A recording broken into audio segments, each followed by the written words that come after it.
You're watching Maverick Media. Educate, organize, act.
We met up in Berkeley probably 3-4 years ago because I used to live up there. Yeah, we Well, and I wanted to meet Dara because I admired his reporting so much. I was relying on it from Iraq, as he was clearly one of the very best reporters over there. When I heard he was in my vicinity, I was very anxious to meet him.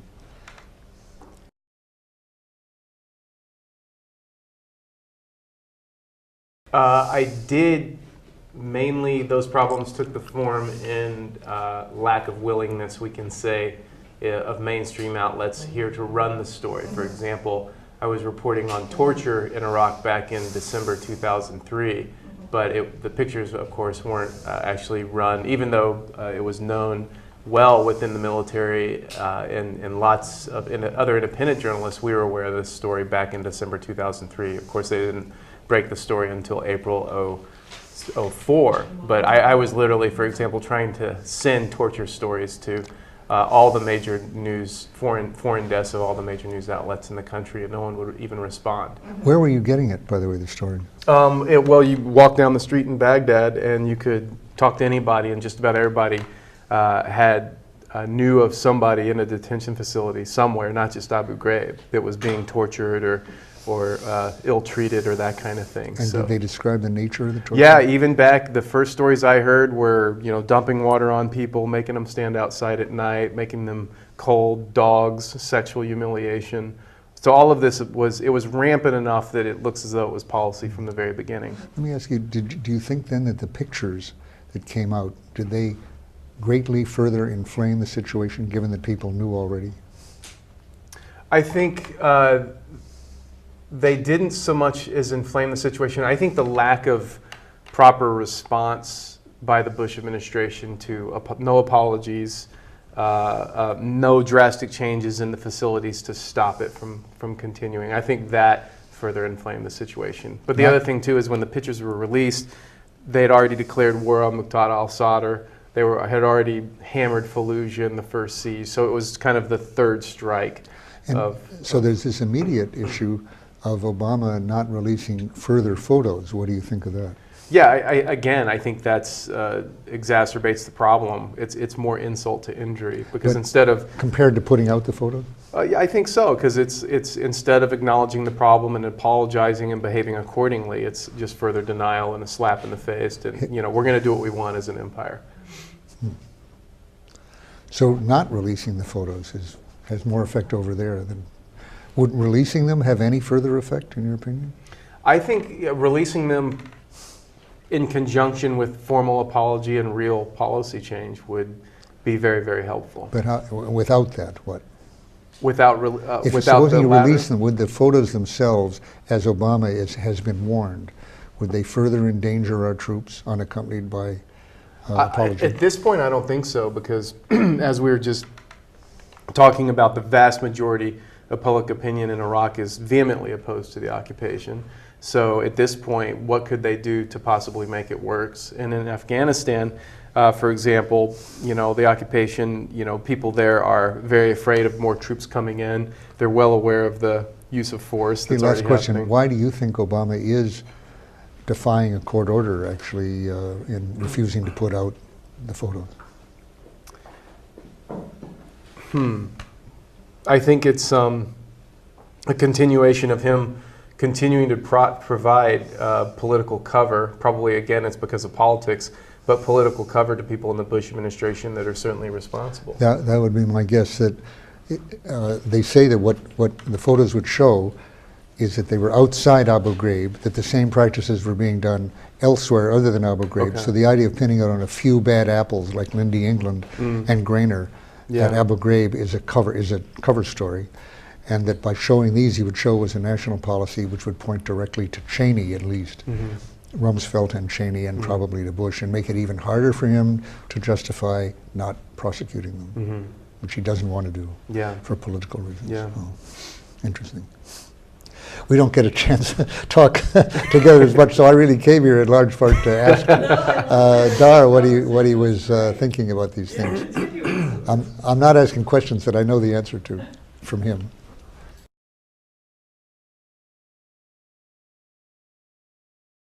In many cases, of course, they simply are. And to a very large extent, he's following and expanding Bush's policies in Afghanistan, but in Iraq. I don't think Bush ever intended to get out of bases in Iraq, and I don't think Obama ever intends to get out of bases in Iraq, ever.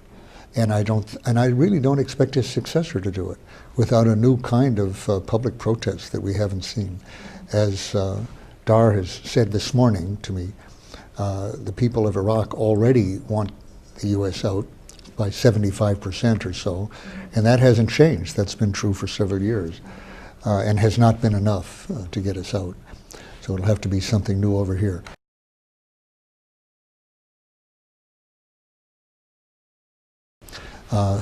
I think of it actually as Vietnamistan right now in that region, because I think that the motives for giving the generals, Petraeus and McChrystal, what they're requesting would be nothing other for the president than domestic politics. His concern that if he did not do that, he would suffer domestically from something like a revolt of the generals. Possibly they're resigning, and as of now, without even resigning, they are acting, it would seem, insubordinately by going directly to leaking to the press and going to places like the NATO Council and rejecting options that the president has not yet rejected there.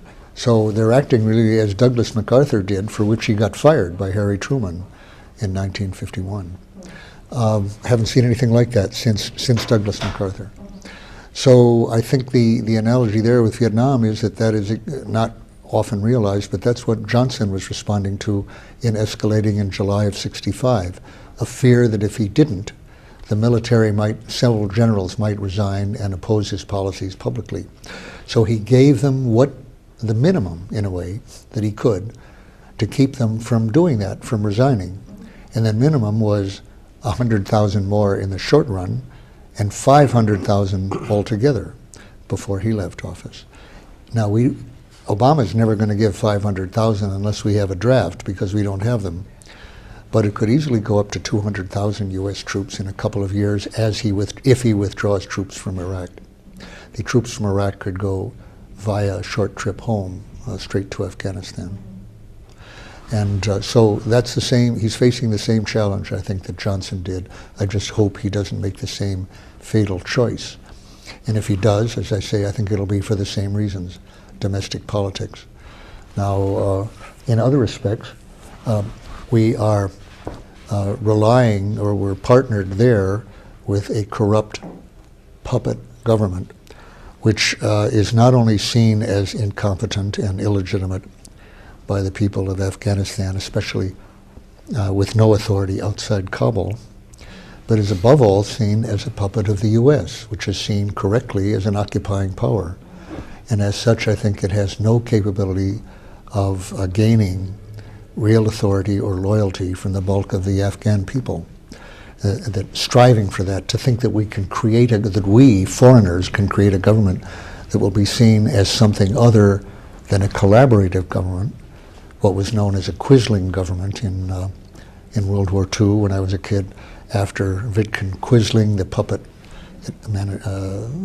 regime under the Nazis, or we could say the Emperor's Manchu Kuo regime under the Japanese. That's not a regime that has any possibility whatever of commanding loyalty from the public, and that's the same way the generals in Vietnam were seen. So I would say the notion of a counterinsurgency strategy run by foreigners, that is us, has no prospect of success whatever. And I say that as somebody who spent 2 years trying to make a success of it in Vietnam. That's exactly what my job was in Vietnam. One of my colleagues said, just of the class basis of the regime and the corrupt nature, he said, you know, our job is to do public relations for the sheriff of Nottingham. And that's the least of it, because at least the sheriff of Nottingham was British. If he'd been French, he would have had a more comparable problem.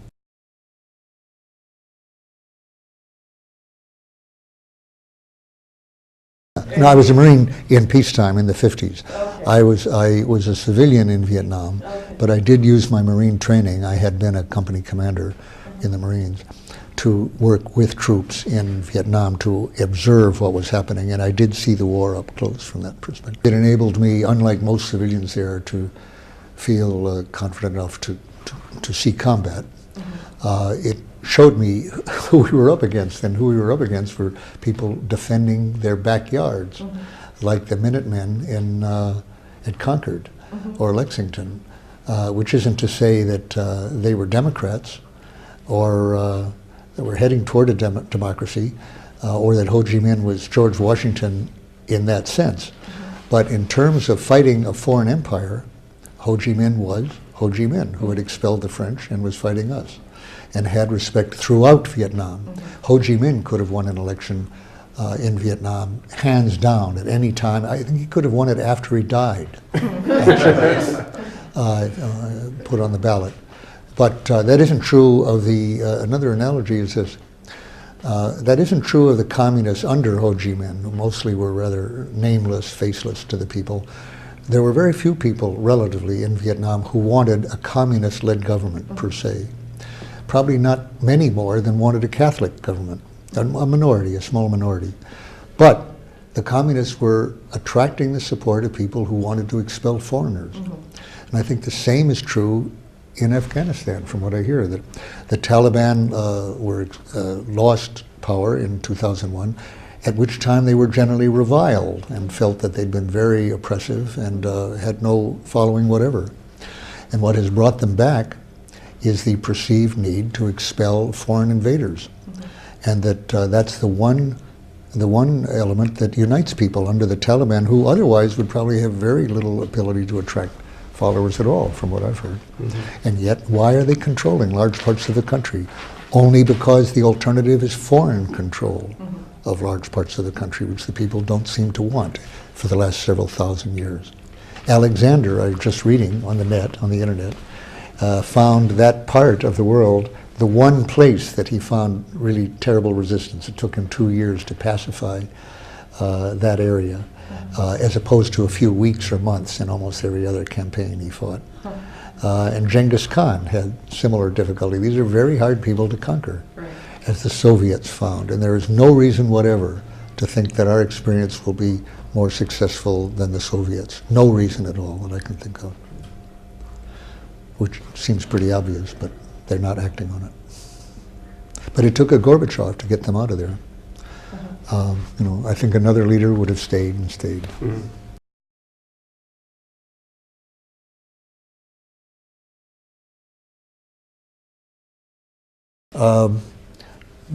But to take the first 2 points, the oil and gas and bases are objectives that are very important to the power structure in this country, which and to profits in general, but not only profits, to the strategic ability to control other people's oil, to control the oil that China buys or Japan buys. And but profit is very definitely involved there. Some people profit very heavily from war, and those are not marginal people. Those are major corporations like Halliburton and the defense industries in general. And they are very, they have an interest in preparing for war and expending things in war, and a new economic interest is growing up, which is the contracting out to a whole support industry of contractors that support food and transportation and security and things like that. It occurred to me the other day that, unlike people who make F-22s, let's say, which can sit in the hangar or in exercises, and never, the F-22 was never used in Iraq or Afghanistan. So the profit is made whether you're at war or not. The people who supply the beans and the bullets, sort of, and do all the work over there, was an enormous number, perhaps more than troops. In Iraq, it is. In Iraq, contractors. They get their money only if a war is going on, only, right? If it's deployment. Right. They don't do that back in the States, do they? Or do they? Let me interject an example of that. So they have an interest in there being a war. The best example of that, of course, is Halliburton and Dick Cheney. So 92, under George Bush I, Cheney is his Secretary of Defense. So at the time, the Pentagon comes up with a study saying, hey, would it be a good idea to start privatizing parts of the military, like food prep, cleaning, washing, etc. And so Cheney says, yeah, let's go ahead and find a company who can carry out that study for us. And so the Pentagon awards the contract to do the study to investigate whether this is a good idea or not to Halliburton. Pays him several $1 million. Halliburton does the study, and a big surprise comes back and says, yeah, we think it'd be a good idea if you privatize some parts of the military. So then Cheney finishes his term as Secretary of Defense. By 95, he's CEO of Halliburton, a position that he maintains until just days before being sworn in as Vice President. And then, of course, we have 9/11 in Iraq, and the rest is history. And Halliburton's making more, record-setting profits for itself as a company. So that's the best example. I think you left out one thing that I followed there, which is Halliburton's problems under Cheney. If I recall, he got into a company that had unwisely acquired a company with enormous asbestos liabilities, right, and was facing bankruptcy. I believe, literally facing bankruptcy, and that what the Iraq War did was to save Halliburton, of which he was the CEO, from bankruptcy and make it enormously profitable. Isn't that true? Thanks for adding that. Absolutely. Yeah, Yeah, that's so another interesting wrinkle. It's up, down, up with the war, right, and ongoing. Right, and up higher than ever. Yeah. So that's one example. Then, of course, we have Blackwater, former CEO Eric Prince with his ties to the Bush administration and the family ties. And, the examples are endless, the ties between the political leaders and the corporations that they represent. I mean, I basically, at this point, it's pretty safe to look at pretty much probably 99% of the political leaders in this country and look at them as basically just kind of corporate spokespeople. What I'm trying to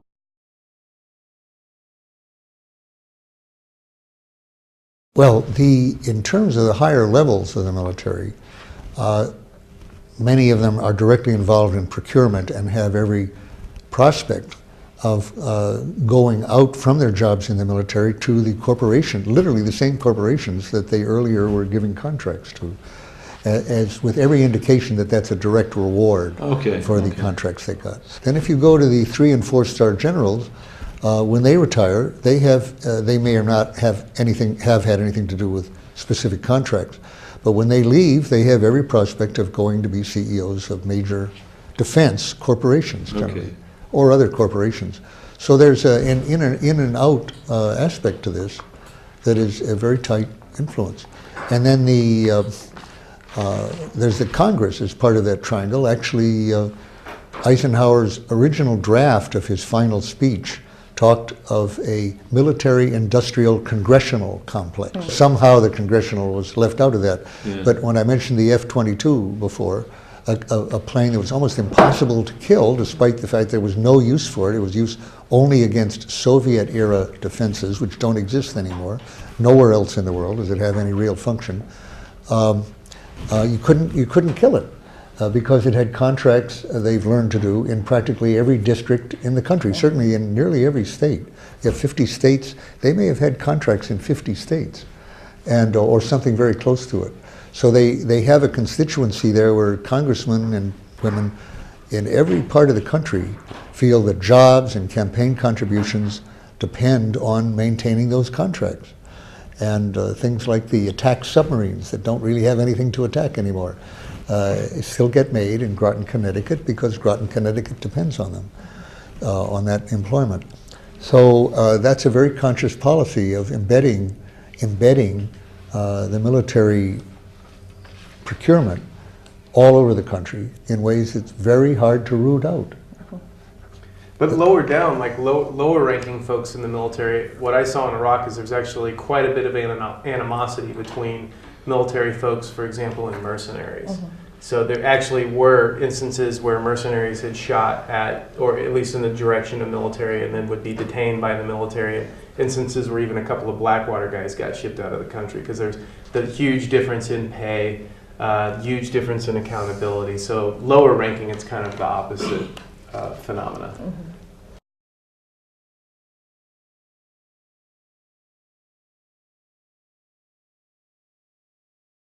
I think the big key difference between now and Vietnam is the brunt of the soldiers involved in both these occupations are being redeployed.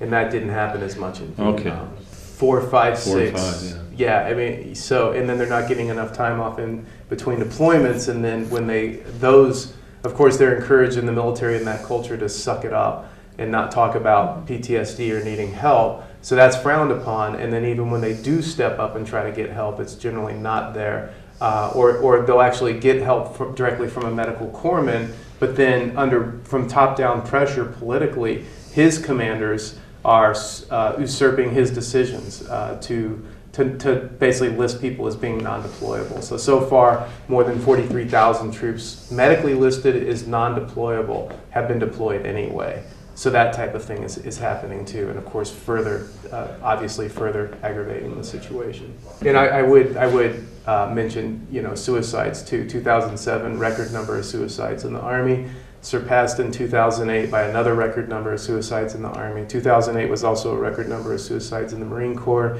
and we're 5 shy of setting a record, I think, right now for another record suicide year in the Army. And then you mentioned Fort Hood. At Fort Hood alone, granted it is the biggest U.S. base on the planet, but at Fort Hood alone, so far this year, they're averaging just over 10 suicides a month. So it's obviously, this policy is obviously taking a very severe toll on the military. We saw what happened in Baghdad in May, where a soldier at the end of his 3rd deployment went into a stress clinic and killed 5 other soldiers. And while this fella at Fort Hood, Major Hassan, had not been deployed, I think one of the factors in him basically going crazy and doing what he did was hearing countless stories of trauma as a counselor of other soldiers coming back, and then finding out, oh, hey, guess what? You're about to be deployed too. So yeah, it all adds up, and I think we are in the midst of a crisis and a breakdown in the military because of both of these ongoing occupations and the constant redeployments. And you know, again, it's the magic question that Dan brought up is, so how are they gonna continue this? And if they're going to actually then increase, where are they gonna get these folks? And he's talking about a strategy and ambitions which can only be satisfied by hundreds of thousands of troops, which are not available. So in any case, they're going to be able to say, well, it's not our fault for failing the military because we didn't get what was essential here. On the other hand, they were promoting a strategy that required force levels that were absolutely unattainable. And they fill that gap by talking about training lots of Afghan troops. Well, the recent reports of miserable performance by the Afghans are exactly reminiscent of Vietnam. It's hard to recruit and to motivate troops to fight for a foreign power occupying their country. You can pay them and put them on the payroll, but they desert and they don't fight very well. And we have this paradox always of why are the other guys from the same families in some cases, or anyway, the same countries, why do they fight so much better? And we're terribly puzzled by that from beginning to end in Vietnam, not noticing the difference that one side was fighting for the independence of their country from foreign control, and the other locals were fighting against the independence of their country, and that just has a motivational effect. That is, the real puzzle is why we find it so hard to perceive that or foresee that. And there is a reason for that too. We don't want to perceive ourselves as foreign invaders anywhere. We're helpers, big brothers, friends, uncles, but invaders, no. Rapists, no. Right. Yeah, where's empire in this discussion?